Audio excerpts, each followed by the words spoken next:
مجید میں ارشاد فرمایا انما یعمر مساجد اللہ من آمن باللہ، کہ مساجد وہی لوگ بناتے ہیں جو اللہ پر ایمان رکھتے ہیں۔ جس وقت کے مساجد بنتی ہیں ان میں آنے والے بھی ایمان والے ہی ہوتے ہیں، اور اسی لیے فرمایا گیا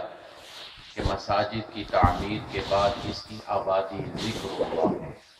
اللہ کا ذکر ہے۔ آج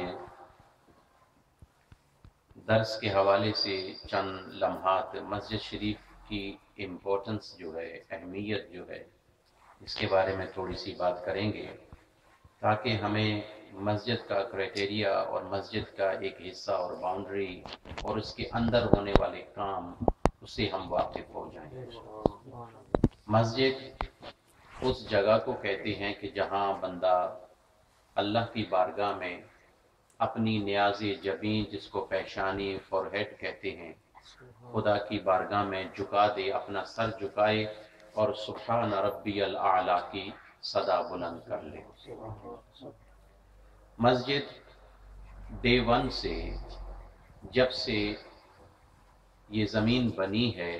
اس میں ایک مسجد پہلے سے موجود تھی۔ انسانوں کی پیدائش سے پہلے، آدم علیہ السلام کی پیدائش سے پہلے، وہ مسجد فرشتوں کے لیے سجدہ گاہ تھی، جہاں پہ آج بیت اللہ شریف ہے، کعبہ شریف، مکہ شریف جس کو کہا جاتا ہے، جہاں پہ آج وہ کعبہ شریف جس کا طواف کیا جاتا ہے وہ موجود ہے۔ اس جگہ پر فرشتوں کا کعبہ موجود تھا، اور فرشتے اس کے آگے عبادت یعنی سجدہ، اور جس طرح ہم اس طرف چہرہ کر کے عبادت کرتے ہیں، سجدہ کرتے ہیں، فرشتے بھی اسی طرف منہ موڑ کے سجدہ کرتے تھے اور اس کا طواف کرتے تھے اور بیٹھ کر ذکر اللہ کرتے تھے۔ یہ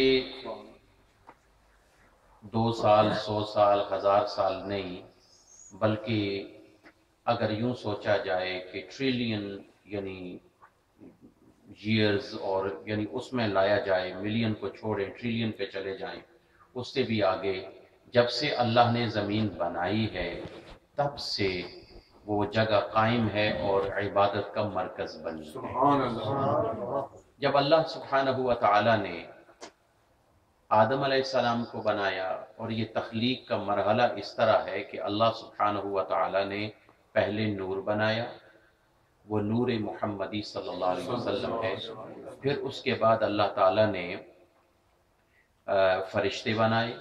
فرشتوں کے بعد پھر جنات کا پروسیس ہوا، اور پھر جنات کے بعد آگے چل کے اللہ نے حضرت آدم کو بنایا۔ یہ لوح و قلم کی یعنی بات آگے چل کے ہے، موجود ہے، لیکن میں نے جو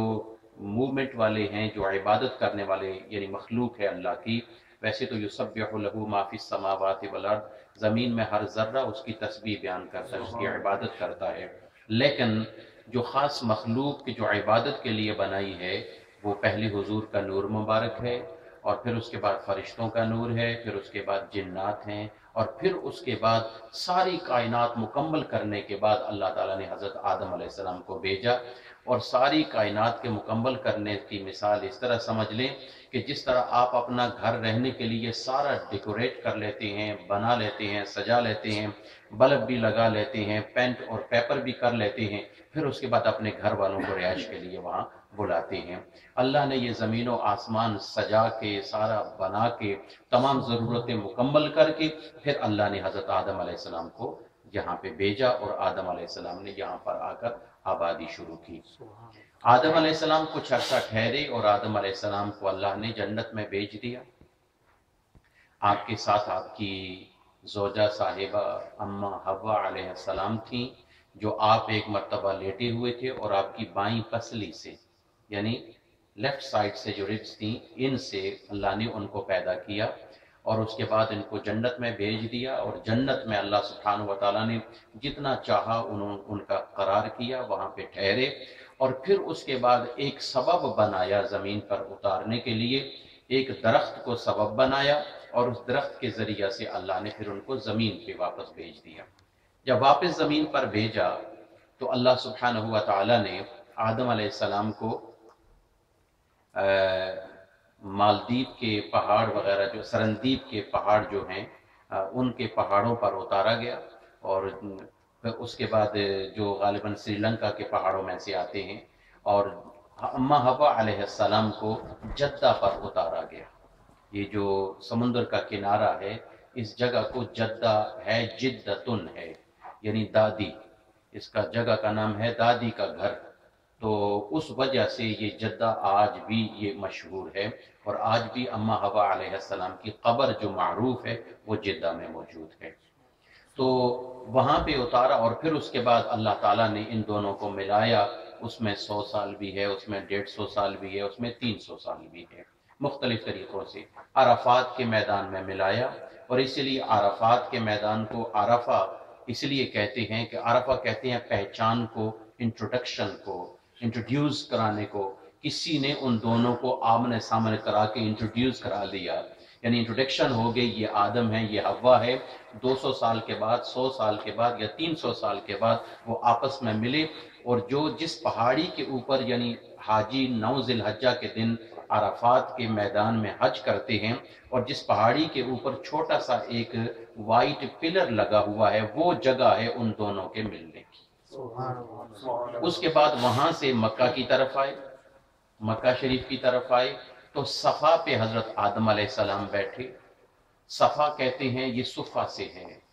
صفا کہتے ہیں بیٹھنے والی جگہ کو، چبوترے کو کہتے ہیں۔ آدم علیہ السلام نے اپنا ٹھکانہ وہاں پہ رکھا، اور مروہ کہتے ہیں مرور، مرور کہتے ہیں گزرنے کو، یعنی کسی چیز کے گزرنے کو، گزرگاہ کو کہتے ہیں۔ اور اماں حوا کو دوسری پہاڑی پہ ٹھہرایا، اور آدم علیہ السلام وہاں پہ آتے اور پھر واپس چلے جاتے۔ یہ آنا اور جانا جو ہے آج حاجیوں کے لیے بھی آنا اور جانا، صفا سے مروہ تک، مروہ سے صفا تک، یہ وہی سنت آدم علیہ السلام کی، یہ وہی سنت حضرت حاجرہ علیہ السلام کی، یہ وہی سنت سید الانبیاء صلی اللہ علیہ وسلم کی جو آج سارے حاجی ادا کرتے ہیں۔ جس وقت کے فیملی ہو گئی تو آنے جانے کی وجہ سے، جیسے ایک راؤنڈ اباؤٹ ہے، آئس لینڈ ہے، چوک ہے، ہم اس کو چوک یعنی مختلف یعنی ایسی جگہ کہ اس جگہ کی وجہ سے اس کا نام پڑ جاتا ہے۔ راؤنڈ لگتا ہے تو راؤنڈ اباؤٹ ہے۔ اچھا جی، آئس لینڈ اس کو کہہ دیتے ہیں جی کیونکہ درمیان سے وہ آگے پیچھے روڈ ہے، یعنی سڑک بنی ہوئی ہے، روڈ بنا ہوا ہے، اور درمیان میں ابری ہوئی ہے، علیحدہ ایک چیز ہوتی ہے، اور کبھی کبھی وہ وائٹ سا وہ نشان لگا دیتے ہیں، اس وجہ سے اس کو روبوٹ بھی کہہ دیتے ہیں، اور نہ جانے کون کون سے نام ہیں، کوئی افریکان میں، کوئی انگلش میں، کوئی کس میں، اپنے اپنے نام ہے، اور ہم پاکستان کے اندر اس کو چوک بھی کہہ دیتے ہیں، وہ گھومنے والی جگہ۔ تو جس وقت کے اللہ سبحانہ ہوا تعالیٰ نے آدم علیہ السلام کے آنے جانے کو دیکھا تو اس جگہ کا نام مرور رکھ دیا، تو مروہ گزرنے کی جگہ۔ پھر اس وقت جب اولاد ہوئی تو اولاد کے بعد اب اولاد تھوڑی سی بولنے لگی، باہر جانے لگی، دوڑنے لگی، کچھ یعنی حابیل قابیل یہ سارے آگے ہونے لگے، تو اس کے بعد اب یہ چیز تھی کہ ان کو تربیت سکھانے کے لیے اللہ سبحانہ ہوا تعالیٰ نے، کیونکہ بچوں کی فطرت ہوتی ہے کھیلنا کودنا، ادھر ادھر دیکھنا کرنا، وقت کو ضائع کرنا، کہ ان کے پاس وقت کی اہمیت نہیں ہوتی، جس وجہ سے ادھر ادھر، تو اللہ سبحانہ ہوا تعالیٰ نے حکم دیا کہ اے آدم ان بچوں کو تمیز سکھانے کے لیے اور میری بارگاہ میں جھکانے کے لیے ایک گھر بناؤ کہ جو پتھروں سے کور ہو، اور اس کے اندر بیٹھ کر میرا ذکر و فکر کرو، اور وقت مقرر کرو، صبح کا بھی، شام کا بھی اور دن کا بھی، جب عبادت کرنے کے لیے تمہارا جی چاہے، مجھ سے بات کرنے کا تمہارا جی چاہے، تو اپنے گھر کو چھوڑ کر، صفا کو چھوڑ کر، مروہ کو چھوڑ کر اس میں آ کر بیٹھو، اور ساری فیملی سمیت آ کر بیٹھو تاکہ میں تمہارے ذکر کو سن سکوں۔ تو قرآن مجید نے فرمایا ان اول بیت وضع للناس للذی ببکۃ مبارکا وہدی للعالمین، دنیا میں سب سے پہلا جو گھر بنایا گیا ہے، پراپر یعنی بلڈ کیا گیا ہے، وہ گھر جو ہے وہ آدم علیہ السلام نے یہ بیت اللہ شریف بنایا، اس کو مسجد کہا جاتا ہے۔ اس کے بعد چلتے چلتے چلتے دنیا میں جو دوسرا گھر بنا وہ اس گھر کی تعمیر کے بعد آدم علیہ السلام کے بیٹے شیس علیہ السلام نے بیت المقدس کی تعمیر کی.